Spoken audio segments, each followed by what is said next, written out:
திரு ஷியாம், இன்றைக்கு திரு அன்புமணி கட்சி நிர்வாகிகள் முன்பாக பேசுவதை வைத்து பார்க்கிற போது ராமதாசுக்கும் அன்புமணிக்கும் இடையேயான இணக்கம் பக்கத்தில் இல்லையா? அப்படித்தான் தோன்றுகிறது. அதிகாரத்துக்கான யுத்தம், வாக்கு அரசியலிலே அதிகாரத்துக்கான யுத்தம் நடக்கும்போது அது அப்பா மகன் என்று பார்க்காது, தூக்கி வளர்த்தவர்களை தூரத்தில் நிறுத்தும், ஆறத்தழுவி இருந்தவர்களை எல்லாம் பிரித்து பார்க்கும். இதுதான் அதிகாரத்துக்கான யுத்தம். இது அண்ணாவின் வசனம் தான். எதற்காக நான் சொல்கிறேன்னா, பாட்டாளி மக்கள் கட்சியை பொறுத்த வரைக்கும் இன்றைய தேதிக்கு கட்சி பிளவுபட்டு விட்டது. இனி அடுத்தது என்ன, இப்படித்தான் நம்ம பார்க்க முடியும். அடுத்தது என்ன என்று பார்க்க வேண்டும் என்றால் தேர்தல் ஆணையம் தான். ஆனால் தேர்தல் ஆணையத்தில் நேஷனல் எக்ஸிக்யூட்டிவ் டாக்டர் ராமதாஸ் பக்கம் இருக்கிற மாதிரி தான் தெரியுது. காரணம், நேஷனல் எக்ஸிக்யூட்டிவ் லிஸ்ட்டை நம்ம படிச்சு பார்த்தோம்னா number 1 doctor Ramadoss, number 2 G K. Mani, number 3 Anbumani Ramadoss, number 4 Thilagabama, அப்புறம் வடிவேல் ராவணன், கடைசியில் நமக்கெல்லாம் நன்கு தெரிந்த கே. பாலு அவர்கள். மொத்தம் 7 பேர் ஆக்சுவலா. ஆக இது நேஷனல் எக்ஸிக்யூட்டிவ் அதோட பிரச்சனை என்று வந்தால் அது டாக்டர் ராமதாஸ் அவர்களுக்கு ஆதரவாக முடியும். உதாரணமாக ஒரு நேஷனல் எக்ஸிக்யூட்டிவ் கூட்டம் போடுறாரு அப்படின்னா டாக்டர் ராமதாஸ் என்ன சொல்கிறாரோ அதுதான் நடக்கும். ஜெனரல் கவுன்சில் இருந்து வந்தால் அது அன்புமணி ராமதாஸ் அவர்களுக்கு ஆதரவாக இருக்கும். இப்படி ஒரு மாபெரும் சட்ட சிக்கலை நோக்கி இது போகிறது. அது போக பாமகவின் நிதியை கையாளுகிற உரிமை, அது ட்ரெஷரும் சேர்ந்து கையெழுத்து போடணும். அது எல்லாருக்குமே தெரிந்த விஷயம்தான். திலகபாமா அவர்களை நீக்கிவிட்டார் பெரியவர். இப்போது மீண்டும் திலகபாமா அவர்களை அன்புமணி அவர்கள் கொண்டு வந்திருக்கிறார். QR கோடு கொடுத்து இன்னையிலிருந்து டொனேஷன் கேம்பெயின் அப்படி என்றால் கட்சி பணம் திருப்பி வேறொரு அக்கௌண்ட், அதாவது திலகபாமாவும் அன்புமணி அவர்களும் கையெழுத்து போடுகிற பாமகவின் இன்னொரு அக்கௌண்ட், அதை நோக்கி இது பயணம் போகிறது என்றுதான் நான் யூகிக்கிறேன். ஏற்கனவே சூழ்நிலையில் அடுத்தடுத்து இருக்குங்க. பொதுவா இப்ப நான் இத அதிமுக வச்சுதான் உதாரணமா சொல்றேன். அதிமுகவுக்கு மொத்தம் 3 மெயின் அக்கௌண்ட், ஒரு 4 ட்ரஸ்ட் அக்கௌண்ட் இருந்தது. அதுல இந்த ஆரம்பகால சண்டைகள்லாம் வரும்போது பொருளாதார பதவி ரொம்ப முக்கியமானதாக கருதப்படுது. உங்களுக்கே ஞாபகம் இருக்கும், திண்டுக்கல் சீனிவாசன் கையெழுத்து போட்டது, இதெல்லாம் ஞாபகம் இருக்கும். அது ரொம்ப முக்கியமான ஒரு பதவி. காரணம் இல்லைன்னா பார்ட்டியை அட்மினிஸ்ட்ரேட் பண்ண முடியாது.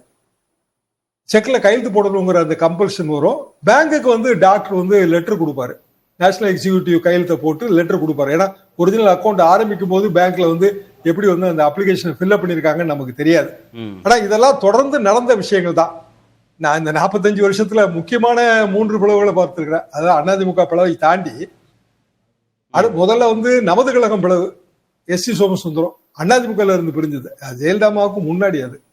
அதுக்கு பிறகு தனி கட்சி தமிழக முன்னேற்ற முன்னணி, சிவாஜி கணேசன், அது தேர்தலில் தோல்வி அடைந்த பிறகு அது ஒரு பிளவுபட்டது. அதற்கு பிறகு 89 பாமகவின் தோற்றம் ஜூலை 15, 16 நினைக்கிறேன். அதற்கு பிறகு இப்போது அது பிளவுபடுகிறது. இப்படி 3 முக்கிய கட்சிகளின் பிளவுகளை பார்க்கும்போது நான் புரிந்து கொள்வது என்னவென்றால், கட்சியில அதிகார போட்டி, அதிகாரத்துக்கான யுத்தம் நடக்கும்போது கட்சியை கைப்பற்றுவது யார் என்பதுதான் அடுத்த கட்ட பிரச்சனையாக மாறும். இல்ல, அதுல பாமகக்குள்ள நடக்கிற யுத்தம் தந்தை மகன் இடையே நடக்குது, மற்ற கட்சிகள் என்று ஒப்பிடும்போது. அப்படித்தானே? தந்தை மகன்னா இப்போ பெரியார்ல இருந்து பிரிஞ்சு வரும்போது தந்தையிடமிருந்து மகன்கள் பிரிந்து வருவதாக தான் அப்போ சொல்லப்படுது. இது ரத்த உறவு சம்பந்தப்பட்ட விஷயங்கிறதுனால நம்ம அப்படி பார்க்கிறோம். ஆனால் அது அப்படி அல்ல. அதாவது வன்னியர் சங்கம் ஆரம்ப காலத்துல இருந்து எனக்கு மிக நெருங்கிய தொடர்பு உண்டுங்க. சமூக நீதிக்காக நான் அங்க பேச போவோம். எல்லா கூட்டங்களையும் நான், டாக்டர் எல்லாருமே பேசியிருக்கோம். அப்போ அன்புமணி அவர்கள்லாம் ரொம்ப சிறு வயது, இன்னும் சொல்லப்போனால் ஸ்கூல் படிக்கிற ஸ்டூடெண்டா தான் அவர் இருந்தார். அதற்கு பிறகு அவருக்கு திருமணம், இதெல்லாம் எனக்கு நல்ல நினைவுல இருக்கு. அவருக்கு துணைவியாரும் பெரிய காங்கிரஸ், முன்னாள் தமிழ்நாடு காங்கிரஸ் தலைவர், பெரிய அரசியல் ஃபேமிலியில இருந்து வந்தவங்க தான். அப்போ டாக்டர் எப்படி கட்டமைத்தாருன்னா, வன்னியர் சங்கத்துல இருந்து டிமாண்ட் வந்துச்சு, நமக்கு தனி கட்சி வேண்டும். அதாவது ஒரு கம்யூனிட்டிக்கு பொலிட்டிக்கல் ஆஸ்பிரேஷன் வரும்போது, அந்த பொலிட்டிக்கல் ஆஸ்பிரேஷன் மற்ற கட்சிகள்ல கிடைக்காது என்று வரும்போது நமக்கு என்று ஒரு தனி கட்சி. ஆனால் வன்னியர்களுக்கு என்று தனி கட்சி டாக்டர் ராமதாஸ் அவர்கள் ஆரம்பித்ததுதான் முதல் முறையான இல்ல. அதுக்கு முன்னாடி ராமசாமி படையாச்சி இருந்திருக்காரு, காமன்வெல்த் பார்ட்டி இருந்திருக்கு, உழைப்பாளர் கட்சி, நிறைய கட்சிகள் இருந்தது, பொலிட்டிக்கல் ரெப்ரசன்டேஷன் இருந்துச்சு, எம்எல்ஏக்களாக இருந்தாங்க. ஆனால் அவங்க எல்லாரும் காங்கிரஸ் கட்சியில இணைஞ்சிட்டாங்க.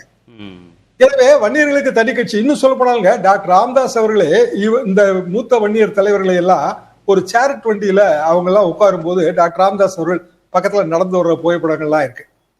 அதற்கு பிறகுதான் வன்னியர் சங்கத்தை வேற மாதிரியா எஸ்டாப்ளிஷ் பண்ணி அப்புறம் வந்து பாட்டாளி மக்கள் கட்சி துவக்கம், ஒரு கிட்டத்தட்ட ஒரு 100-150 பேர் வந்து அதுக்காக இரவும் பகலும் பாடுபட்டாங்க. 84 89 வரைக்கும். இது குறித்தெல்லாம் விவரமாக தராசு பத்திரிகையில டாக்டர் ராமதாஸ் அவர்கள் கட்டுரை தொடர்ந்து எழுதியிருக்காரு. அது நூலாகவும் வெளிவந்திருக்கு. எதற்காக இதை மீண்டும் மீண்டும் சொல்றேன்னா, பாமக எடுத்து வைக்க போற அரசியல் அடி, அதுலதான் முதல் பிரச்சனை வருது. அது பாஜக சார்ந்தா இருக்கக்கூடாது அப்படின்னு டாக்டர் நினைக்கிறாரு. அது தெளிவாகவும் தெரியுது. என்னன்னா, பாஜக இருந்து ஒருவரை கூட்டி வந்தார்கள், அவர் பேர் அண்ணாமலைன்னு சொன்னாங்க. திடீர்னு பார்த்தா வாசல்ல ஒரே சத்தம், பாரத் மாதா கி ஜெய்ன்னு சத்தம் போடுறாங்க. அது பாரத் மாதா கி ஜெய் வந்து பாஜகவோட கோஷம், முழக்கம். சீபா ஆதித்யநாத் அவர்கள் இதழாளர் கையேடுன்னு ஸ்டாண்டிங் இன்ஸ்ட்ரக்ஷன்ஸ் ஒரு புக்கு மாதிரி போட்டிருக்காங்க. இன்னைக்கும் அது கிடைக்குதுங்க. அதுல முக்கியமா என்ன சொல்லியிருப்பாருன்னா, நாம் பரிவு காட்டுகிற கட்சி அது வந்து அந்த கட்சியில எழுப்பப்பட்டால் அதற்கு பெயர் முழக்கம், கோஷம். நாம் பரிவு காட்டாத கட்சி அது எழுப்பப்பட்டால் அது சத்தம், கூச்சல். முழக்கத்துக்கும் சத்தத்துக்கு இடையில பெரிய வித்தியாசம் இருக்கு. டாக்டருக்கு அது தெரியாம இருக்காது. ஆனாலும் பாரத் மாதா கி ஜெயங்கிறது சத்தம் என்றுதான் அவர் சொல்கிறார். எனவே அவர் வந்து பிஜேபிக்கு நோக்கி இல்ல. இன்னைக்கு பிஜேபி நோக்கி சமீபத்துல அவங்க பாஜகவோட தான் இணக்கம் காட்டுறாங்களா? அதுவும் அன்புமணி தான் அதிக இணக்கம் காட்டுறாங்களா? கடந்த காலத்துல பாமக வந்து பாஜகவோடு தேர்தல் உடன்படிக்கை வச்சுக்கிட்டு இல்லையா? ஏன் திடீர்னு பாஜக சார்பு நிலைக்கு அன்புமணி தான் காரணம்னு ஒரு தோற்றத்தை திரு ராமதாஸ் ஏற்படுத்த முயற்சிக்கிறாரு? 98 முதல் கூட்டணி வரும்போது அதிமுக கூட்டணி, அந்த கூட்டணி உருவான போது நான் கூட இருந்தேன். அதிமுக வந்து 96ல இருந்து திமுக ஆட்சி, வழக்குகள், ஸ்பெஷல் கோர்ட்டு இப்படி போகும்போது 98ல ஒரு அவுட் ஆஃப் கம்பல்ஷன் வந்து எல்லா கட்சியும் ஒன்னா சேர்த்தாங்க. சேர்க்கும்போது மதிமுக அதுல சேர்ந்தது, பாமக அதுல சேர்ந்தது, பாஜக அதுல சேர்ந்தது. அப்போ வந்து இந்த பெரிய அளவுக்கு இந்த டிஃபரன்ஸ் தெரியல. ஒரு வருஷத்துல திருப்பி திமுகவுடைய இதே மாதிரியான ஒரு அணி சேர்க்கை வரும்போதும் எதுவும் தெரியல. 2001 சட்டமன்ற தேர்தல் வரும்போது அந்த பாஜக கூட்டணி திமுகவுக்கே பலன் தரலன்னு ஆயிப்போச்சு. அப்போ டாக்டர் இப்ப என்ன நினைக்கிறாரு, சட்டமன்ற தேர்தல் அவருக்கு இன்னொரு பெரிய கம்பல்ஷன் என்ன இருக்குன்னா சின்னம். பாமகவோட தேர்தல் ஆணையத்துல அவங்க கொடுத்திருக்கிற விதிகள், தேர்தல் ஆணையத்தோட இப்போ இருக்கிற நடைமுறைகள் எல்லாம் பார்க்கும்போது சின்னம் இப்ப இல்ல அவங்க கிட்ட, மாங்கனி சின்னம். அதாவது 2016ல ரூல் மாத்தியாச்சு. முன்னாடி எல்லாம் வந்து ஒரே ஒரு முறை நீங்க அந்த கிரைட்டீரியாவை வந்து பூர்த்தி பண்ணலைன்னா சின்னம் பறி போயிடும். 2014 அது 2 முறையாக மாற்றப்பட்டது. 2 தேர்தல்ல கன்சிக்யூட்டிவா இசிஐ சொல்ற, எலெக்ஷன் கமிஷன் சொல்ற கிரைட்டீரியாவை ஃபில் பண்ணணும். ஃபில் பண்ணல. எதுக்காக நான் இதை சொல்றேன்னா, இப்போ ஒரு 10 நிமிஷத்துக்கு முன்னாடி நான் இசிஐ வெப்சைட்டை செக் பண்ணும்போது அன்ரெகனைஸ்டு பார்ட்டியில தான் வந்து பாமக இருக்கு.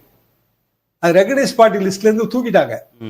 அப்ப டாக்டர் அதை வந்து பேச்சுவாக்கிலையும் சொல்றாரு, சின்னமாவது நமக்கு கிடைச்சிருக்கும் என்று பேச்சுவாக்கில சொல்றாரு. முதல் சின்னம் யானை இழந்தார்கள்.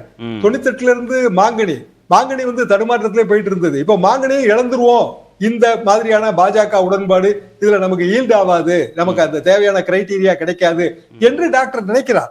சின்னத்தை காப்பாற்ற வேண்டும் என்பது அவரது ஒரு எண்ணமாகவும் தெரிகிறது. சரி.